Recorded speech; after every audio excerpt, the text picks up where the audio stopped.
welcome to It Came from the Grove, our paranormal, weird history, and international folklore podcast. Tonight, our guest is Michael Tierney. Hello, Michael. Care to introduce yourself to our audience? Hi, thanks for the welcome. And my name is Michael Tierney. I've been writing and illustrating a series called Wild Stars. This whole thing began all the way back when took the first steps on the moon, and I was thinking, wow, the outer space is about to become the new Wild West, and that's when I started working on the Wild Stars, and I'm still doing it today.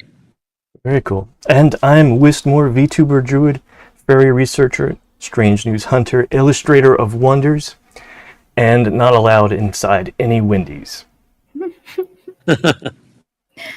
And I am Wisteria, potion maker, mint brewer, herbalist, and mythology enthusiast. Hi everyone. Hello Alex and chat. Hi people, hi guys. Yeah, glad to have everybody. Thanks for showing up. And why don't we get right into the juicy meat of it? Michael, can you provide us a brief overview of your unified theory and how it connects ancient aliens to cryptids in history? Well, my Wild Stars concept is that 75,000 years ago, mankind made our first migration into space. And I was writing this all the way back in the 70s. And then scientists came along and did all the DNA testing and figured out that 75,000 years ago, the population on Earth crashed so low that you could have fit every person left alive into like War Memorial Stadium. That's a football stadium here in Arkansas. And it just tied in right with my fiction. And it's kind of crazy. Like just today, I had another thing in a comic I did that's part of the Wild Stars called Force Majeure. I was talking about having geysers on Mars, and water geysers exploded on Mars like in 2002.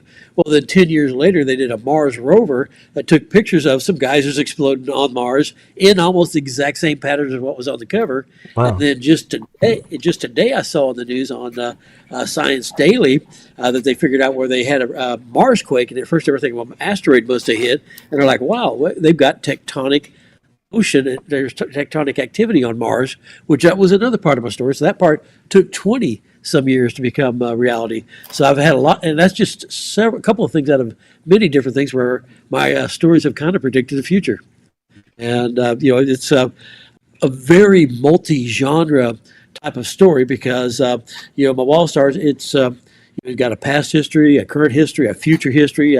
Stories take place as far past as 1 million years ago, 75,000 years ago. They take place in the future, and it's all one big combined story. And you've got, I've got Sasquatch, you got Yeti in there, you've got wolf-like creatures called the Brothen. It's filled with a lot of different creatures and monsters. Yeah, and it even mentions Atlantis some. Yeah, in fact, when the story takes place 75,000 years ago, that was at the fall of Atlantis. So, is there a unified theory where ancient aliens created cryptids, or do you have any other thesis on how cryptids came to be along with the ancient aliens?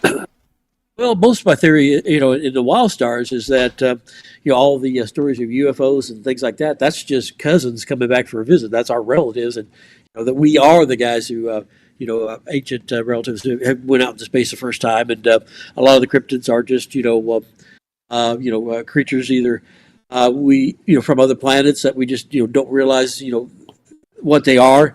And, another thing, too, I've got in there is, where one story, like 200 years in the future, they're discovering a race of people out there on another planet, and are like, well, how can you guys not have known this before that they were there? And they're like, look, you guys got things on your planet that you still don't know about that we know about, because I've got, reptilian life forms called on another planet, they're called the dire Grease. On Earth, they're called Ishla. They live, beneath the Earth, and they can actually move the mantle and do different things to, reset the configuration of the Earth. And so that's one subplot. And so there's just a lot of things we still haven't discovered. So what are your thoughts on extra-dimensional beings? It sounds like we have interplanetary travel. Is there any sort of extra-dimensional Well, that's one of the things too is that there's basically life forms that have survived from the previous universe. There's a couple of them crossed over. One through traveling through the black hole. When everything collapsed. Another one is what they're called the stone men, and they just go into hibernation as stones, and then can be brought back into awareness by contact with sentient beings, and can actually kind of become semi-animate with having the blood of somebody put onto the stone, and that kind of can help reanimate them. And so so I've got those are creatures from an extra universal type of origin, and then I have extra galactic creatures and people, and then I also have basically. You don't want to use wormhole technology in the wall stars because that opens up two alternate universes, and that's where you've got some pretty nasty stuff that we don't want to let into ours. Yeah. Messing with interdimensional beings can get pretty dicey. Yeah, and there's some more in there with the interdimensional things, but that's kind of some plot lines that I don't want to reveal until I get a little bit closer to volume 12, because Wall Stars is designed to be a 12-volume series. Now, that's the main core story. That doesn't mean that's all the Wall Stars I'll ever write, because I'm introducing all these different elements, stories, places, and settings. A lot of these I would like to go back in the future with Wall Stars Chronicles and revisit and tell you more of the story. But as far as the first big main story, that's going to be 12 volumes. Are you at 6 or halfway through that main volume? Yeah, right now we've got a Kickstarter offering for Wall Stars 6. And this is something that Cryptids magazine serialized last year. The year before, they serialized Wall Stars 5. And then last year, they brought that out in the book edition. Now they've brought out the book edition that's just currently available on Kickstarter with the Wall Star 6. And right now, Wall Star 7 is being serialized in the current issues of Cryptids magazine of Daring Suspense and Thrilling Adventure and Daring Suspense. And then next year, they'll be serializing Wall Stars 8, sometimes I change the names and I want to default back to a previous title, but Wall Stars 8, which is the Superior Griefs. And we have a link for the Kickstarter in the description. I also just put it in chat for anybody if they want to take a look while we talk here today. And one thing about that Kickstarter, it's like you're like, oh wait a minute, you've got number 6. Well, what about the earlier ones? On that Kickstarter, we have a lot of stuff where you can play catch up. I've got the All Stars Omnibus, which collects the first 4 volumes of All Stars into one big hardcover. Plus, they're also being offered there in paperback editions, along with the hardcover paperback edition of 5. And plus, on the paperback edition of 5, we have a Kickstarter exclusive.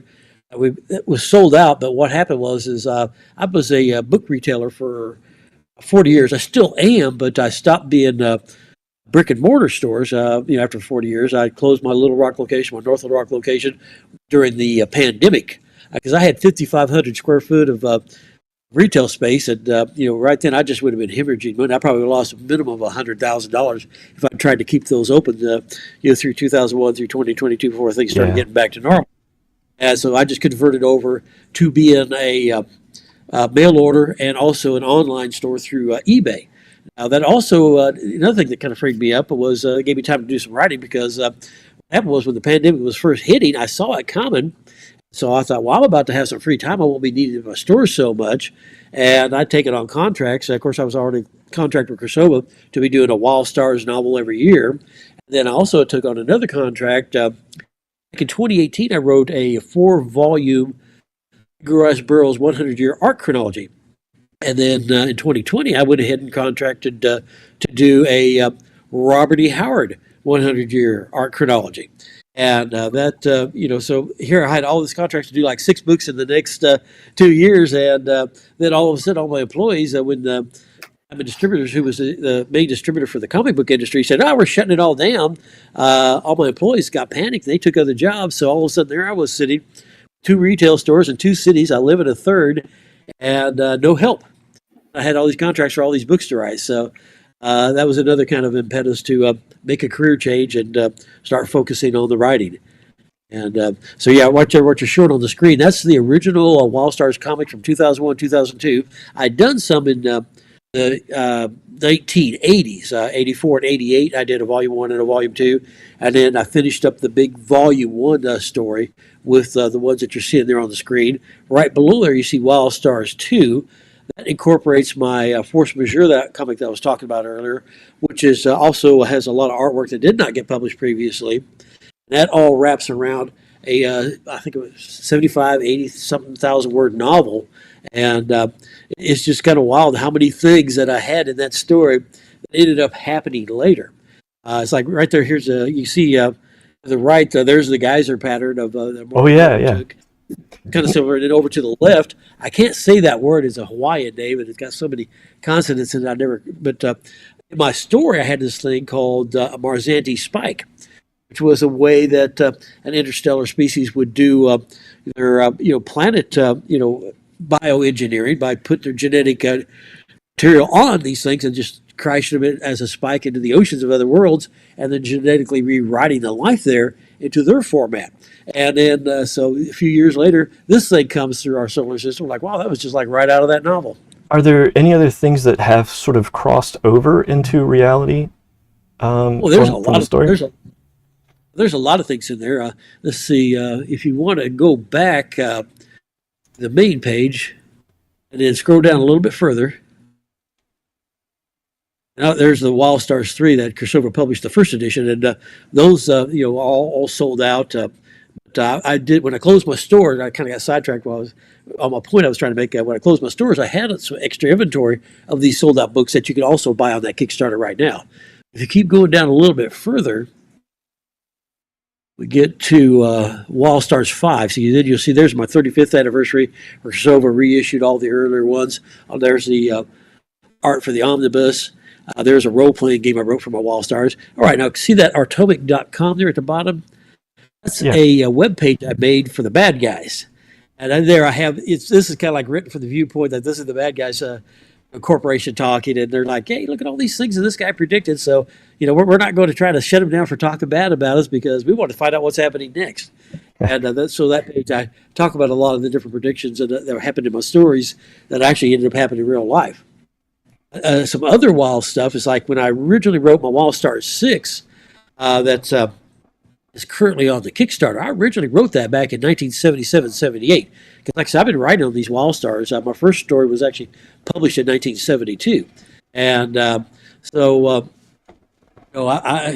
just been, I'd written that during the move, but then I wrote another story called First Marker right after that. I never did try to market Orphan of the Shadowy Moons. I just was sitting another story, a novel of my Wild Stars called Wild Stars Rising that I wrote like in 76. And I was running that by all the publishers on Fifth Avenue. And I was getting all these great responses like, hey, yeah, send us more material, but we just don't want to use this. You're too edgy right now. And, so I also circulated the First Marker. Well, I quit doing all that because, they wouldn't buy the books, but all of a sudden I'd start seeing my ideas show up other places. There's this Wild Stars 6 that you're seeing right here on the screen. The top picture is the cover of Crossover where the first began the serialization. The bottom left, that is also by the same artist who did the Crossover cover. That's by Anton Oxnuck, and he is doing the paperback edition. And then the illustration on the right, that is an illustration I did about Phaedra. That's the guy on the left's lost love, and that's kind of one of the big plot lines running through the whole story. Kind of funny because I saw the editor one time talking about how Wild Stars is hard to describe because you've got so much going in it. Well, it is a big story, but there is a basic core story. It's a love story about the guy on the left who's jumping and the girl on the right. It's just, star-crossed lovers. He spends like the whole first 4 books trying to get her back, save her because she's been in prison in a black hole. And, so the basic story is boy meets girl, boy loses girl, boy gets a girl back. Girl is not interested in him and takes his house, his parents, his ride, all his gold. And, that's kind of where we're at the story so far. Yes. There's more going on, but that's the core underlying story is their history and how it basically affects the evolution of our galaxy, the universe. And so it gets big and get complicated from there. But like I said, I never circulated this story. I did. It was a 105,000 word draft I did, and just left it sitting in my file cabinet. And then when I pulled it back out, I was like, wow, none of these ideas ever showed up any other places. Now, some of the ideas were maybe too far ahead. There weren't jet skis back then. Well, now you have jet skis, and Emma Wallstar Whoa, said this. really? World of a million years ago had weaponized jet skis, and you have armies of weaponized jet skis fighting out on the oceans and the waters and this and that. And you have larger boats like what you see in the background on the illustration I did. That's more like a troop carrier there. And so this is where her home got invaded. That's a scene from a chapter called "The Fall of Calicantari," and that was where she was born and raised, and so was he. And so that was a pivotal moment in the story. So none of that stuff ever showed up anyplace else. But one thing is kind of funny, where my science fiction since then has become a science fact, is I had there was a giant machines that you could pull a tablet off the wall and still be able to control this building sized machine from a great distance away. Which that's it's reality now. That's a fact, because we have laptops where we can control things from a distance. You don't have to actually be in physical contact to do things. So that science fiction I was writing way back in the 70s is now reality. Before Wi-Fi. Yeah. And there's another funny thing too, is have this one ship in the comics when I was drawing them back in the 80s. The bad guys, the wolf-like aliens called the Brothen. And they were flying some ships with very heavy triangular design. And one of my customers started pointing out years later, after I'd had the books published, goes, "Hey, you were drawing stealth design before anybody knew that stealth design was out there." I see. Do you have anything that reaches back into ancient history, like some other pet theories? Well, of course, I've got the whole thing about, with the fall of Atlantis, everybody migrated out. Of course, not everybody left. Some people stayed. So there's do with, a lot of different species on Earth. They didn't just take the humanoid, just us. They also took other forms, other humanoid-like creatures. And so when they went out in the wild stars, anybody who was technologically advanced, they all kept them on their own world. But then you had the more primitive species, well, they put them on their own worlds too. And so there was a little bit of an exploration with that about the different, versions of human. And, so that's one thing there. And then, of course, one of the subplots in there is these bad guys, the Artomics, they're trying to catch a Yeti because, Yeti's blood basically has antifreeze in it. So they're wanting that for, their experiments that they're doing and different things like that. It's one of those things well, how much do I reveal? I don't want to give away plot lines for later and, ruin anything for anybody. But sorry, that's my door alarm telling me there's somebody making a delivery to my porch. It's different creatures. I introduce a lot of races and species and things like that we don't know exist. So I've got a lot of creatures in there in my stories. So they, like I said, Wisteria is a big one. The reptilian, and there's 50 species of them. they come through time travel? No, they've been around. There, I was talking about that Marzanti spike. Mm-hmm. One that hit Earth a long time ago, and actually it's like a two-spike process. One spike kind of starts it, and another spike later comes back and finishes it. Well, that second spike never hit us because there's a thing called a Marzanti trident. That's what signals it for the second spike to complete the colonization. We've never had the second spike here on Earth, and so the Ishla are from the first Marzanti spike, and that's where they evolved from. And really, that was kind of like the template for most of the life on Earth as we know it now. So cryptids are the ancient aliens brought from different planets? Is that what we're getting? They're from the DNA that was sent from aliens, on a Marzanti spike to rewrite the DNA and the genetic soup here on Earth. I see. So I okay. So it's kind of like Anunnaki and the Zacharias Sitchin ancient alien theory, but not really. Right. Yeah. I mean, I was writing all this stuff before there was any of this Chariots of the God or anything like that. And when they started coming out, well, that's kind of similar to what I'm doing, but they're saying that, we're the ones being raised by the aliens. I was like, no, the aliens are us. So it was a completely different take of, of a similar idea. Yeah, when you mentioned that you started writing this in the 70s, I was thinking, yeah, that's interesting timing because that would be around the time that Zechariah Sitchin came out with his Chariots of the Gods, but it does sound like you did beat him to the base Yeah. there. Yeah, and then in 1977, I had another magazine that I published with all my stories and art called The Multiversal Scribe, and it was filled with 6 stories by me in 6 different genres, and one of them was a Wildstar story. It was called The Boundaries of Decision. I did all the illustrations too, 22 illustrations on it, and it was a precursor story to the Wildstar's 7 that is currently running. There it is, right there. That's so. There's a little advertisement I put up for him. And we have Kirsova Publisher in chat. He's saying that 8 will be coming out next year. Starts in the spring issue. All right. There's some promo images I worked for him. And there on the bottom right, there's a promo image for the conclusion of the series called The Star Harvester in Volume 12. Yeah, and one thing that's really interesting about this series is it kind of goes back and forth between graphic novels and prose, and it's definitely something you can really explore in different formats.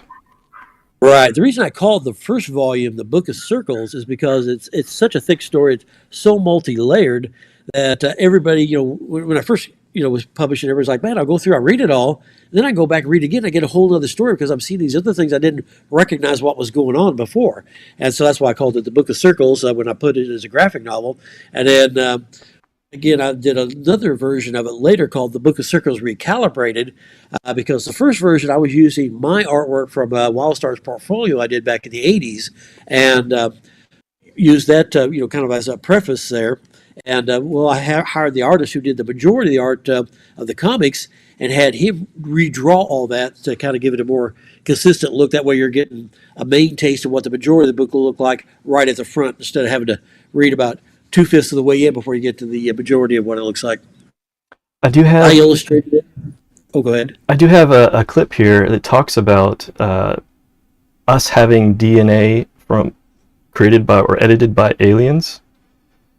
So this is a theory that you kind of like predated. Mathematician Vladimir Sherbak. It's just amazing how many things I put in my fiction and they end up happening. Publish a study they have conducted on the human genome. Their research has led them to the shocking 3 comics. Originally novelized them in a book called Under the Wildstar's. I did a very limited edition of it in the 90s. And then later, when I did the comics, that was 2001, 2002. And then all of a sudden the 9/11 happened. Well, in the original novel, I was talking about how there was a war coming between Christianity and Islam. We're like, well, that's already happened, so I'm not even going to. I just kind of left that out of there because it was no longer a prediction. It had happened. So it's just kind of funny how much of my stuff, put it as a story element, and all of a sudden later it becomes actual fact. And that's it looks like, it's still being given away on the first volume of the Wildstar's, the Book of Circles. So right now, I was thinking it was going to go off free yesterday, but it's still free right now, so you can snag a complimentary copy of the Volume 1 to see what it's all about. Volume 1, again, that's a graphic novel. It's all illustrated, but there's a reason why it's illustrated, because basically I have a character in there. She's a telepath, and she's been assigned to figure out who these Wildstar's people are, and who runs it, this and that, what's their story. And so this is kind of like the information she's gathered from images and mental things that she's grabbed from other people to create her Book of Circles, which tells you who are the people in the Wildstar's. In Volume 2, that's when it starts getting to be a lot of text, but it also has a lot of comic sections. In that one, the comic sections are videotapes played for a court-martial trial, about what had happened in previous events. So, and then there's reason why some of it's illustrated and some of it's text. This first one is all text. It's almost a 300-page graphic novel.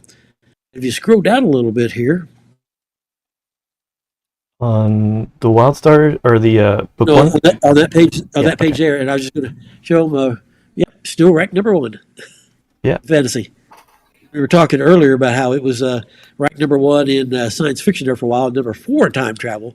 So it's slipped a little bit in the rankings, but still doing pretty good. It's nice to be ranked number one. Yeah, and it is interesting. There have been scientists that say that DNA from octopi is actually alien, or some of it seems to be alien as well. Oh yeah, transpermia. Yeah, that was something I was kind of writing about before it was a thing.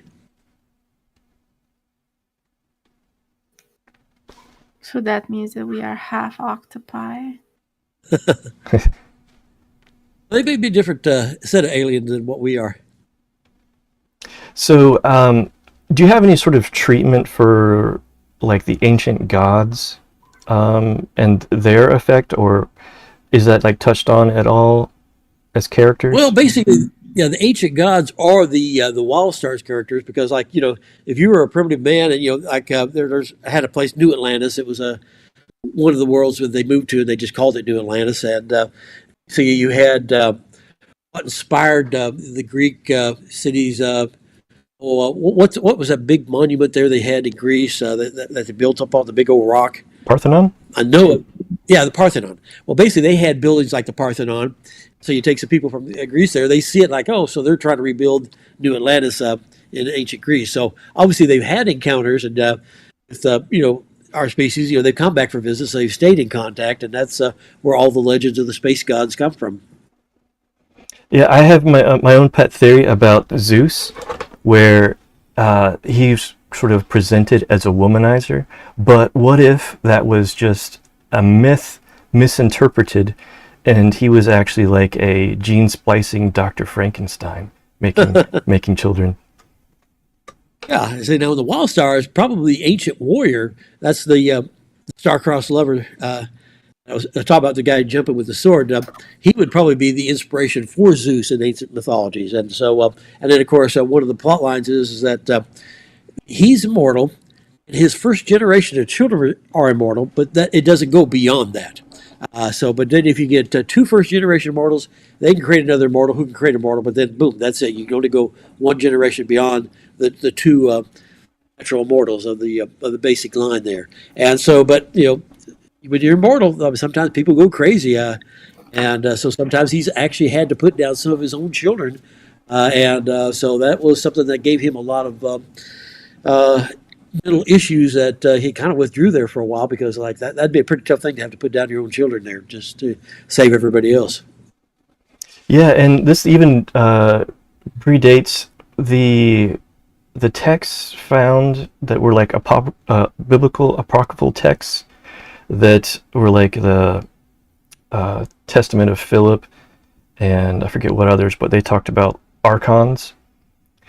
Huh? So yeah, it's pretty amazing that you kind of like introduced this before it hit mainstream culture, and even before like real scientific and historical discoveries were made. Yeah, I mean it's been fantastic about how so well it's fit into things as they find them out, and it just keeps on happening. It's like, oh, there's another thing that I wrote about decades ago, and now it's a real thing. Do you have any others? Like crystal skulls, any other technology? Let's see. I'm trying to think. I mean, I do have other technologies. I mean, it's like the way they can communicate in the future is MagLink. It's linking through magnetic sheets and this and that. And then, of course, you were talking about extra dimensional. This is something we haven't gotten to in stories, but like fifth dimensional communications and things like that too. Whoa. So that's a later plot line there. I haven't even gotten to that yet. That's going to be starting to become an element in Wild Stars 9. Yeah, it's like crystal skulls. There's this legend that they hold magic and they can actually affect the world around them. But we've recently been storing terabytes in glass, so it could certainly theoretically have been an ancient technology where this information is etched in crystal, and it's just indecipherable to us because we don't have the means to. Oh yeah, I mean. Right now, I think current tech, current science is just so wrong on so many things. They're trying to say, we've just really evolved as a species in the last 10, 20,000 years, but then they keep finding things that completely throw those all out of whack. It's like, just the last couple months they found material from a wooden structure that was built like 50,000 years ago. Well, they were trying to say that we didn't even know how to work fire hardly at that time. And so, and the whole thing is like they keep pushing back how long we've been in the Americas. And so long I've been listening to so much stuff. I'm like, that just doesn't sound right to me. I just completely disagree. So in my wall stars, I'd write like, I think this would probably be more like what really happened. Yeah, and for 2,000 years, Troy was thought of as just a myth until like the 1800s. They found it, yeah. And I do have that in there, too, the lost necklace of Helen of Troy, that, they did find that when they found the original Troy, and it was at a German museum, but it got lost after World War II here in our reality. But in my Wild Stars, I explain what actually happened to that necklace. Oh, okay. We have a question in chat from Alex saying, didn't the Atomics find Hitler's head? Did the Atomics what now? Find Hitler's head? Well, the Atomics, okay, what it is the main Atomic is Hitler's son from that other reality. Of course, in that reality, it was called Hister. Now, let me explain that a little bit. What it was is, and this is another concept in my Wild Stars, is that the reason Nostradamus was so confusing is because he was seeing the alternate reality of the Atomics, which was created by the Brethren, and then alternate reality, and this is all part of the Volume 1 story. So all that will be explained in Volume 1. And in our reality, so he was seeing both realities, and so when he was writing his quatrains, they were so confusing because he was pulling elements from two different realities. And Atomic is a word that he was using for basically what would have been like the Nazi guys. And so it was a word nobody was using, so I went ahead and did it, and got Atomic.com registered and made it into my bad guys. And so there was another time event done by the Wild Stars guys to reset everything back to our world. And these are a handful of Atomics crossed over, and one of them was Hister's son, Achilles Hister, from that alternate reality. And one of his quests in that book 1 was to try to find out what happened to his dad in this reality. I don't think he's going to like what he finds out, though. Oh, very fun stuff. Yeah, it's got a lot going on. That's why it's been described as hard to describe, but there is a simple core story and then very heavily embellished on top of that. What sort of geographies are covered in Wild Stars? Like, do you do you even have Hollow Earth possibly, or also different places on the known world? You'll have a lot of exploration beneath the surface in the Wild Stars 8 that's going to be running next year. So I don't want to give too much away of what's going to happen with that one. But so that'll be kind of explored a little bit in the Volume 8, the Superior Greece that runs next year. And, okay. I'll have things just things that people didn't know about. Yeah, the gold exigency does make me think about Anunnaki. I don't know if it actually does tie in where aliens came to Earth for its gold resources. Yeah, well, the gold exigency, what's going on with that story? Wild Stars 4, when the ancient warrior recovers Phaedra, she's his lost love from her black hole prison. It's a big, long, complicated story how that's all done, but basically they end up with a pool of gold. And she ends up with all the gold. And so she's kind of building her own, in the future 200 years from now, she's, where she lands, she's kind of setting up her own little empire now. And basically she's put so much gold out into the economies, at this point the Atomics have taken over, because they took over in Wild Stars 5, the Atomic paradigm, where basically that's when it took them 200 years to get everything in place to take control of this reality. And but now all of a sudden, that gold's not worth so much. So they've got to come up with another form of, monetary exchange. And so there's this race that they discovered of avian people who actually have I've got it all written down. Can't think of the name now, but there is an actual word where basically you can make organic gems organically, and and so they actually form Whoa. gems on their.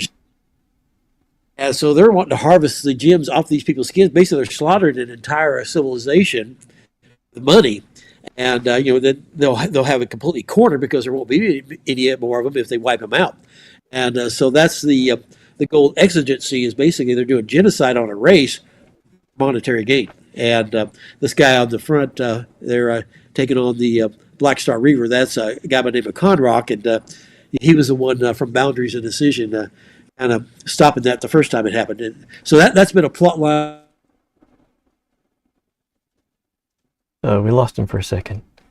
But it makes me think this series might be worth checking out, if only to make bets on what's going to happen in the future. Like, are we going to discover lizard men control the tectonic movements, like in Wild Stars, mentioned in chat by Alex? So this is an entire Nostradamus series, just predicting stuff? Yeah, who knows? I wasn't expecting any of this when we invited Michael Tierney to come on with us, and it's pretty crazy. So he's basically not just an author, he's what is that person called that sees in the future? A prophet or a seer? Yeah. Okay. A seer. Welcome back. We have our seer back. Yeah, it seems like I'm back now. Thank you.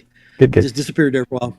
I'm having those internet problems there. I picked up with that new AT&T fiber, and it's been awful. So I was just saying that besides you being an author and being able to predict so many things, you are like a part-time seer, a prophet.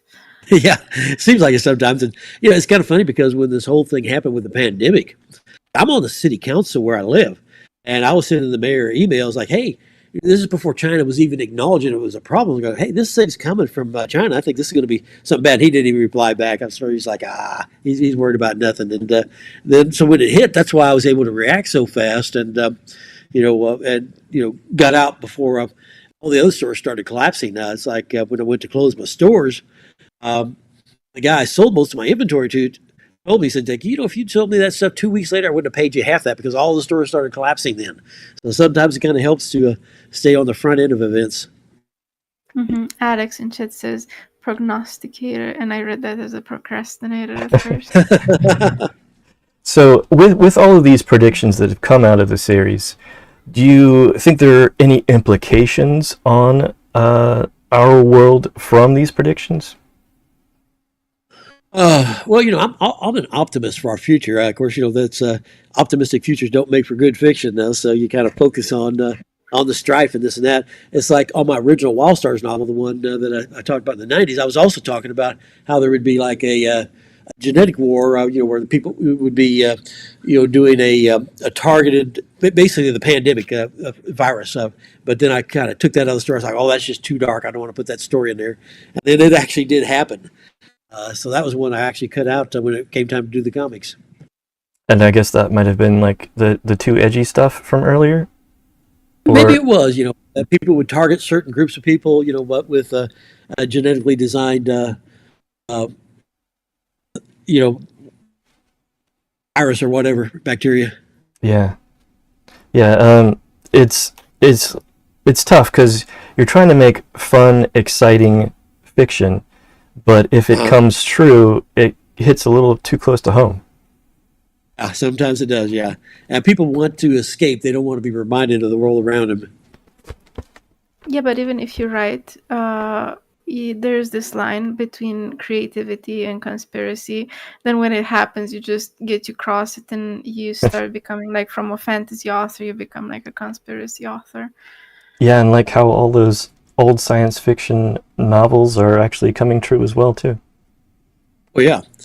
It's amazing how much stuff that somebody will write about and then it'll happen later. And then sometimes it's just a fact of trying to get somebody to think about that. Like when I was young, I skipped college. I went straight to work and became a journeyman printer. At the age of 22, I moved into management, and I was managing my own printing division. And so, it gave me a wonderful experience. And, I was in charge of people with children older than me at an age when most people were still in college.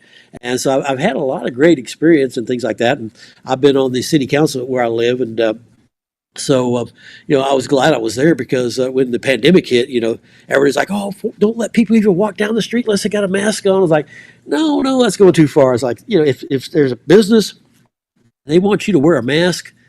Yeah, if somebody comes in and they're refusing to do it, well, then you can call the police. But let's not force the police to have to pull somebody over and arrest them because they're walking down the street in a mask, and the police are like, yeah, we don't want to do that. And so it worked out because here, I have access to information here that a lot of people don't have. Being on the city council, state information, from the health center and like that. And where we live, when pandemic hit, nobody was going to the hospitals. Everybody's scared. And so our fire department was doing double the service calls because they were doing so many emergency calls. And during the whole pandemic, we had one fireman who got sick for 2 weeks, and that was it. We had a few families that self-quarantined. We had no deaths. I mean, we came through it fine out here where I live. We had no real problems. But there were a lot of people wanting to get real draconian and wanting me to, force all these things like, no, we don't need to do that. So there's a fine line of what's too much and what's too little. So with all of this crossing over from fiction to reality, how do you feel about UFOs in reality or cryptids? What are your thoughts? Well, I think there's definitely stuff out there we just don't know about yet. I mean, just because it hasn't walked up and slapped us in the face doesn't mean it doesn't exist. I'm also a master certified scuba diver, and I've had shark encounters on over half my dives, but that's because I go places like Shark Alley, Shark Grotto, Shark Junction. I'm sure you're starting to recognize a pattern here. And I'm going, because I'm an underwater photographer and I want to get pictures of these things. And so there's just so much stuff that we just don't know that in our world around us right now. And that's kind of one of the themes of my wall stars is like, yeah, we may think we know what's going on, but we really don't. And so I'm sure there's just all sorts of stuff out there that would just blow our minds if we knew the truth of it all. I mean, there's just so much that we just don't know. So what you're saying is with your shark path is that we are going to shark advertised friendly places. If I want to get to see cryptids, I have to go to the cryptid path, to like a hiking that Bigfoot has been sighted on, to forests that have cryptids all around. You just need to seek them out, basically. Right. Yeah. If you go to where the places are that things will happen, that's when most likely something will happen. It's just I did a meme I made up and I put on the Facebook one time about why everybody's got cameras right now, but we're not getting any pictures of Bigfoot. Well, this shows two people just so focused on their phone as Bigfoot walks right past them. So you got to be looking. Yeah, we just had some recent Bigfoot footage appear on social media from Colorado. Can you put it up? Really? Yeah. Yeah, I can get it. So I think that all the Bigfoot sightings were photographed or filmed with really bad cameras, and the more advanced our cameras got on our phones, we don't even film around anymore. Who just sits and films a forest, Right, and most people, they got their nose into the camera, and that's why you see people just walking straight into a water fountain because they're not even looking up as they're walking along with their phone. When that Pokemon Go was like the number one game in the country, and my stores were Pokemon Go stations where I had people coming into my stores just to try to catch some Pokemon. They weren't actually coming into my store, but you had kids walking all around the place chasing these Pokemon digital. They were walking on the snakes and this and that because they weren't looking at where they were walking. So we have all this extra ability to capture images, but are we actually looking for what we're capturing? It's almost like it's even worse. Yeah, exactly. Yeah, we're not looking. Distracted even more. So here's the recent Bigfoot footage I've got on screen here. I just want to say that I would definitely play like a Pokemon Go version of like a Cryptid Go or something. Yeah, real life Cryptid Go. Mm-hmm. Except it's a lot tougher to find cryptids. Yeah, did you guys know that there's this app called, I think it was Nautica or something? Maybe I'm wrong, I don't know. Where it will give you like a specific location close to you where you would like embark on an adventure, and it was usually like you would set the theme for the adventure, so it would be haunted or cryptid related, and it would just be exploring your city and stuff would happen for where you were going. I don't know if it was just like a trend on YouTube for vloggers to kind of do, but it was interesting, and I still think that the app is around. Yeah, it sounds fun. And I feel like the Yeti and the Bigfoot and Sasquatch, all whatever you want to call them, I'm sure those are just different varieties of hominid species that are still around today. They hide from us. I mean, it's like over in Africa they did a test. They found out all the animals are more frightened of a human voice than they are of a lion's roar. And so, I'm sure anything out there is like they hear us coming, they can smell us coming, and they just stay away. That's why we don't run into them. And there are. I want to stay away from most people too. There are theories that these cryptids, like Bigfoot, are interdimensional beings, and that's why they can disappear so quickly and come out of nowhere. How that actually would work, I'm not sure. Yeah. Now, that's not the tact I take, but I do kind of explain why they're hard to find in Wild Stars 9 next year in Crosova magazine. Okay, that's something to look forward to. Yeah, I've got another take on it. I don't know if I should say it or not, but basically, I'll go ahead and tell you. It's like, imagine that a Sasquatch or a Bigfoot is long-lived, was around at the time of drive-in theaters. What if one of them was watching some old Bruce Lee? What if they picked up some booze? Kung Fu Sasquatch. That sounds fun. German suplex that.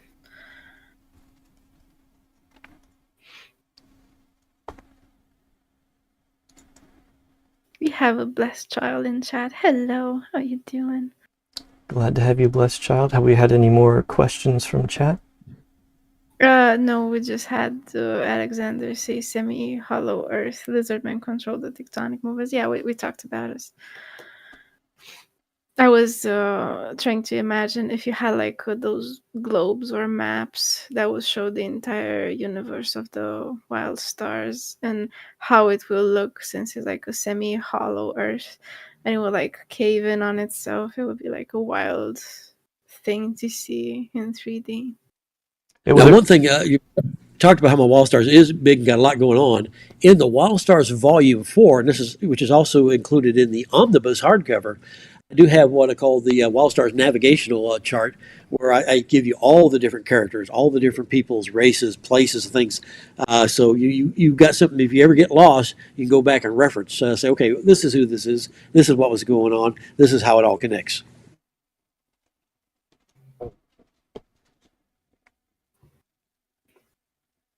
That sounds good. And congratulations on the funding of the Orphans of the... Let me get the exact name up. Orphans of the Shadowy Moons. There we go.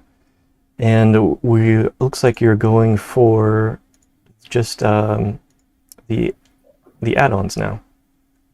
Yeah, it is funded, and now we're trying to get it to where Crosova can hire the artist Jesse White, who did the illustrations for the Crosova serialization last year.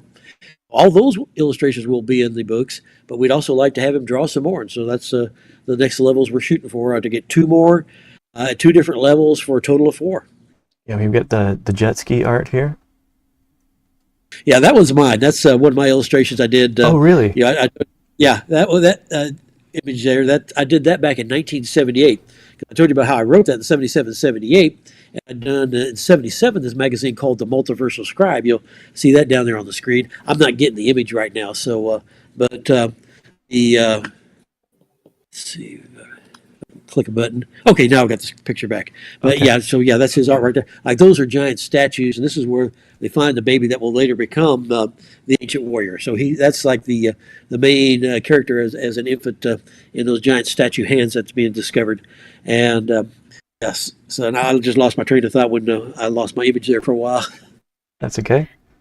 I am really interested in the process of art making because Wistmoor and we also do art, and he writes and we stream and all of that, and it intertwines. But I heard of authors that also do their own art, kind of doing sketches on the side while they are in the process of writing, so that they can go back and kind of flesh out the idea. I've done that.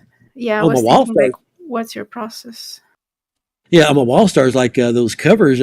Like this is a cover I did for the Multiversal Scribe magazine there, and but right below that, I got my train of thought back now. That's a across the distance publication that I did when I was managing the fast print division of International Graphics in 1978, where I did a portfolio. I did the cover and 3 interior plates, and I hired another artist to do 3 more plates for unpublished stories and also from an earlier volume. And this we had 2 plates, and one of them was one by me, which is illustrating the opening scene of Orphan of the Shadowy Moons. And this you drew before jet skis were like on the market? Yeah, never heard of it. Yeah. Very cool. Yeah, I can see his signature down there. So back then you worked traditionally, and did you ever transition to digital? Right. Yeah, I used to, because back then printing was pretty bad. As far as what it could reproduce, you couldn't reproduce pencil tones like you can now, and so you had to work like in ink, or you had dot patterns to write gray tones. It is so liberating now. Like all the things I used to have an entire print shop to do to create that portfolio, I can do on my laptop now. Yeah. It's amazing. Like you can have all kinds of paper textures and make it look like it's printed, or it has like those ink smudges that would be unintentional, but you can put it there for a look. You can do so much, and it look experimental, but it's not. Oh, speaking of unique things, I've scrolled down just a little bit more.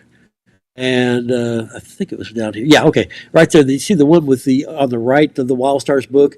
That was the first comic ever with foil stamping on the front cover. That's the red foil logo. It was the first comic ever with die cutting on the front cover, which that's actually a hole in the cover through where you see the first page there. And it also, as far as I know, was the only comic ever with die cutting on the back cover where you can see through the back cover to an image from the last page. Whoa. And it was also, as far as I know, the only comic ever that was not only created, written, illustrated. I mean, I did the pencils, the ink, I did the lettering, and I printed it in my garage. And when I was doing that, I was using a printer's technique.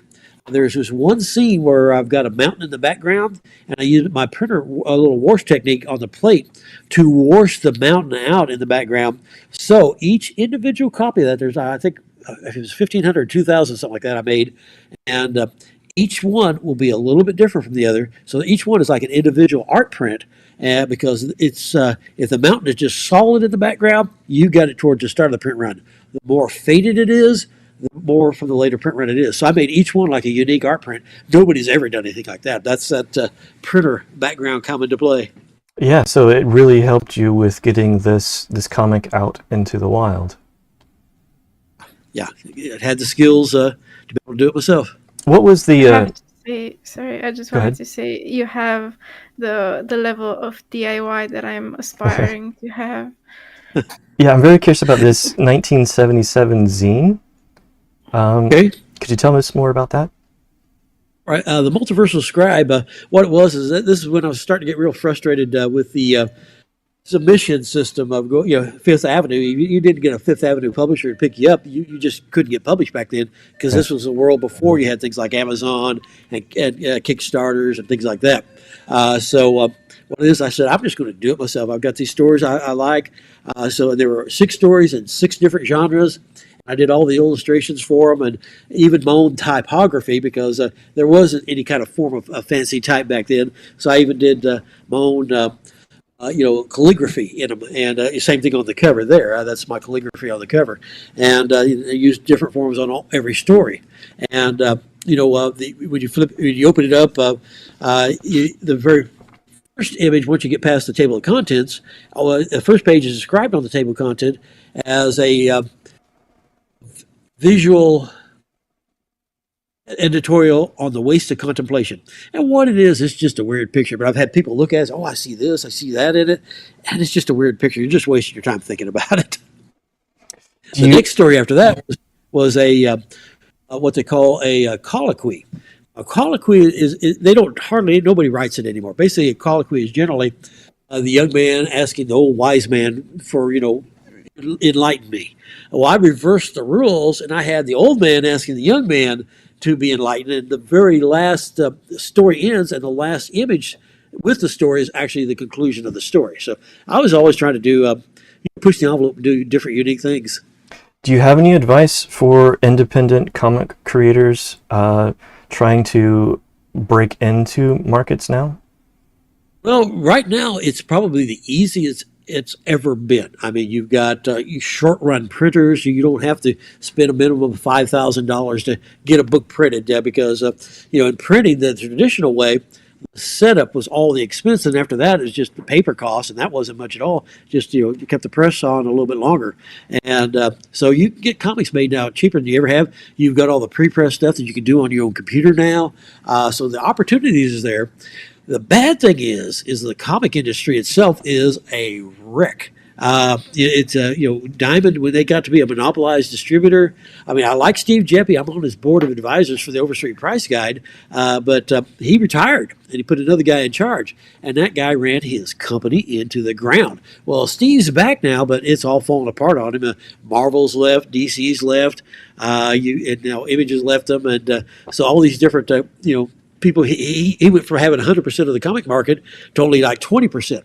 Now you have multiple distributors, but all the damage that was done from that long period while he was retired, I mean, it just, my stores, they were killing me because I was getting 15 to 25% damages and shortages Whoa. every single week. You can't, it was destroying my business. It was killing me. So that was another factor when I decided to close it down. I was like, you just can't make any money in this business anymore. It's just too detrimental. Well, since then, now you've got multiple distributors. Now, a lot of people don't like the multiple distributors. I like them because competition is a good thing. Level of service has just risen. I mean, it went from 15, 20% damages and shortages every week to almost never a single damage or a shortage. I mean, so I'm getting wonderful product now. I'm getting it faster, and the shipping costs have just been vastly reduced. I'm getting it from 3 different people, and it's costing me a fraction of what it used to cost with Diamond because they were gouging us on shipping. Well, I got a single book. Let's put it in that real big box and just load it up with packing because they were getting kickbacks from UPS on the shipping. And so that's all stopped now. That doesn't happen anymore because you have competition. So I don't know how the market's going to play out in the future. I wouldn't want to open up a store right now. I just closed too. So I'm not thinking about going back to brick and mortar. And what really surprised me is when I closed my stores is how many of my customers, a lot of people have been doing business with me for 40 years. And I'm still doing business with them. I kept the core of my business. They just went to subscription. I just mail them their books every month and got rid of all my overheads. So I was shocked I was able to do that. And if I'd probably tried to do it at any other time in my 40-year history, it probably wouldn't have worked. With the timing of the pandemic, it was the perfect time to do that. I didn't realize at the time it just worked out that way. Yeah, and I think a lot of habits have changed since then, where people people don't want to go. Yeah, they don't go out as much as they used to, and everything is at their fingertips online. Yeah, people want stuff delivered to them. They don't want to have to get out and go to it. And plus, too, being in Arkansas, I mean, the population of Maumelle, I mean, not Maumelle, that's where I live, but Little Rock, Arkansas, the whole North Little Rock and Maumelle, the whole Pulaski County, the center of Arkansas, is like 450,000 people. I mean, you usually have stores that do well in the metropolitan areas. They've got like 5 million people within like a 15-minute drive. Well, I had people driving hours to come see me. So, it was people who had to really work to get to my stores. Every time the gas prices would go up, it would just kill my sales because I'm a luxury item. When something had to go, that's what went. Well, now that it's mail order, it's not a factor anymore. I'm not being hurt by all those different things. Do you think Amazon will become as much of a threat as Diamond was to like the creation of new independent series?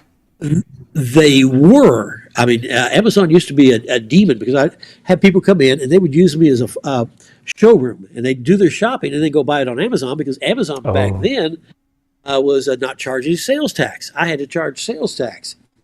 Since that has changed, that's not as much of a factor anymore. Now it's a more level playing field. They don't get to do things and not have to charge sales tax like they used to. And I tell you, from being in a city capacity, as being on the city council, it's really helped out the city because now we're getting the revenues for all those taxes. So when the pandemic hit, we just sailed through it. Now, the reason I ran for city council is because we had a mess out here where I live. I mean, there were a lot of different issues that I wanted to address, and And we've addressed all those, and so we went through a pandemic, all this crisis, and before I got in there, and I got in there with a new mayor and some other new people on the council. Before us, they never ever actually operated within their budget. They always had to do bond money to cover the budget to get through the year. I've been in there 6 years, and we've got like a $10 million surplus, and we've been under budget every year. I mean, it can be done. But it's kind of funny when I was running for my second term, everybody kept asking me, said, well, you're so busy, you got all these things going on. Why do you want to waste time being on the city council? And I said, well, it's kind of like Bruce Willis in that movie Armageddon. He didn't go up to that asteroid because he wanted to. He just didn't trust anybody else to get the job done right. Gotcha.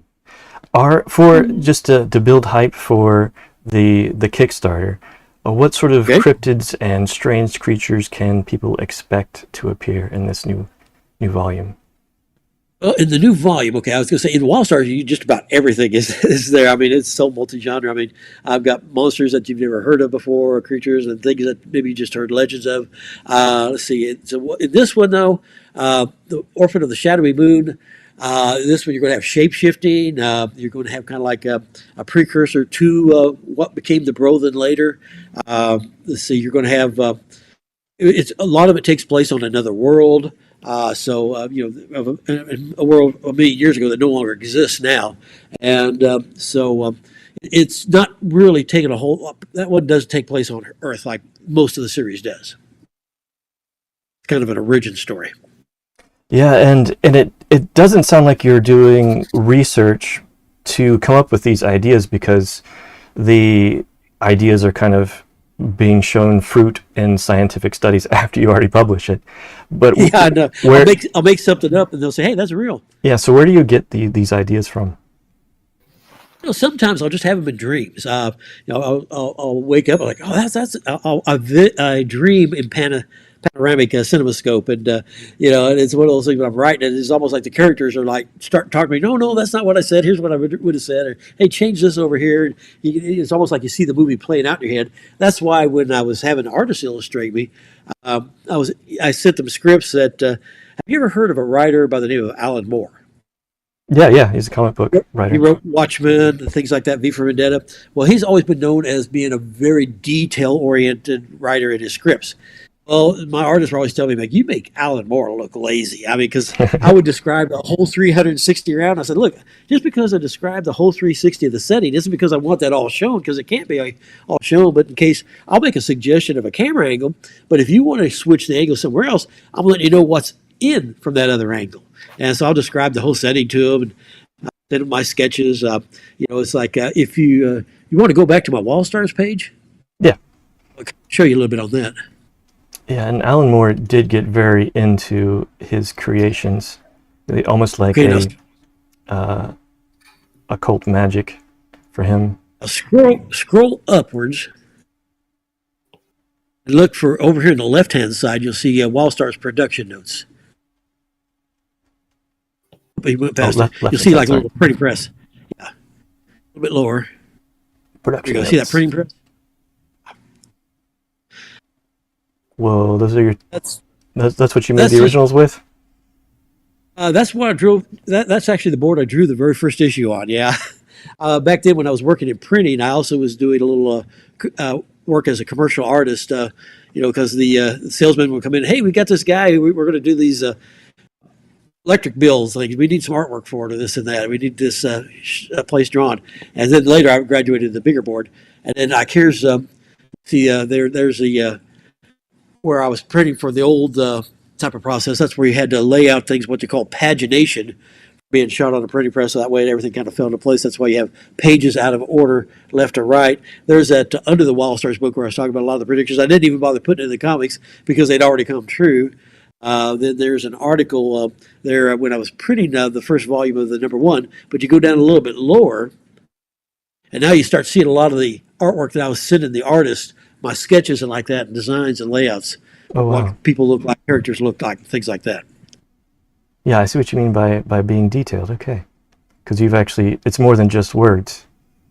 It's right. It's real images and looks like some kind of storyboarding too. Yeah. So how much storage do you use to keep all your original sketches, all the art that you've did over the time? Oh, I tell you, I can hardly move around in my office in my library room. But I'm also a book collector, and I've also got all my collections for the chronologies that I did. And also, on the subject of art, talk about story writing and scripting and storyboarding, I also write a weekly comic strip for the Edgar Rice Burroughs Inc. Corporation people, Beyond the Farthest Star, that comes out once a week. And, I'll lay it all out on the scripts, well, here's what goes into each panel, this and that. See, what I was running into with a lot of the artists, they were used to working what they call the Marvel way. Spider-Man and Hulk fight for 6 pages. I got a 6-page fight. There's something going on in each page, and there's something you're going to accomplish in each panel and scenes like this and that. I'd never just have like a big old blank space. Like, yeah, just mix it up. And the Marvel way, is that where the artist starts out and then the writer comes in and puts in the text? Puts the words after it's drawn, yeah. Basically, Marvel way is they'll say, okay, here's what happens in the story, here's the basic plot, but they don't give them the words or anything like that. And then the artist just imagines what everything's going to happen, how it's going to happen, and then the writer comes back and puts the words in after the fact. Me, I know all the words that are already going to be in there. It's the same way with the Beyond the Farthest Star. And so the artist that we switched to artists on Beyond the Farthest Star after the first 100 episodes. We got another guy now, Sylvester Solagi. I mean, he's from Argentina. I'm sounding it out phonetically. I hope I got his name right. But he likes it. He says, hey, you make my job easy. That way I know what goes everywhere. So he's really doing a spectacular job. Yeah, if you scroll down a little bit. On this page? A little bit. On this page, yeah, go way down. Because first you go through all my Wildstar stuff. Then you go through my... hold on here. Oh, actually... go back to the we're on the main wrong page. page. Yeah. Oops. There we go. Wildstars.com. There we go. Yeah. All right, there we go. Now we'll pass my city council page. See, I got lots of pages on that for each year. And then video page, a lot of stuff. There's my pages on the chronologies that I've done. And a little bit further. Well, there's a lot of beautiful artwork in there if you like artwork. And then here's the Beyond the Farthest Star. That's the... I'm having something published every week on that. That's an online strip. Now, if you click on that,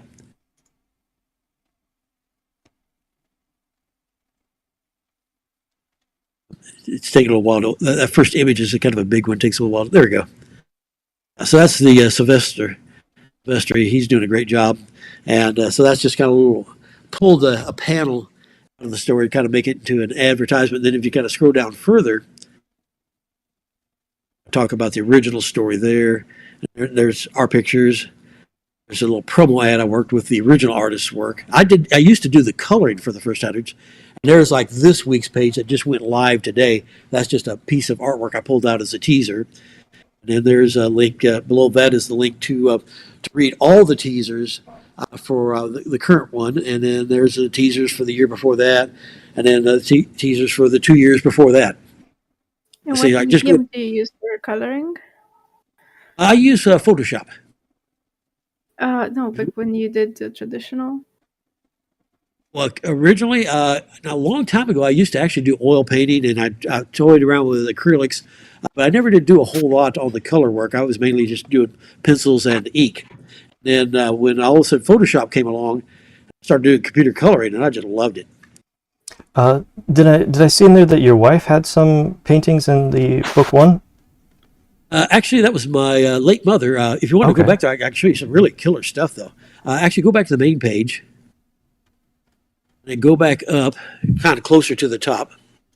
And you'll be looking on the left-hand side. And you'll see, now I'll scroll down, and you'll see, it'll say the paintings of Mary Tierney. Yeah, there you go. See that one right there. There's some pictures of her. So those were, she's been long. Those were she your actually mother's did paintings. Okay. And she actually did the official portrait for Miss Kansas when she became Miss America one year. And so I grew up with her, doing all her painting and her art. And that's that photo of that little baby she's holding, that portrait there, that was me as a kid. I see. So I guess that's my first portrait.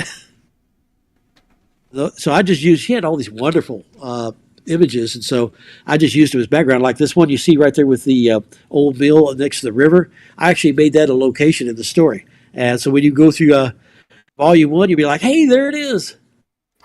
Yeah. made these scenes. In the original comics, see, again, I go back to being a journeyman printer. So I know a lot of the different printing techniques.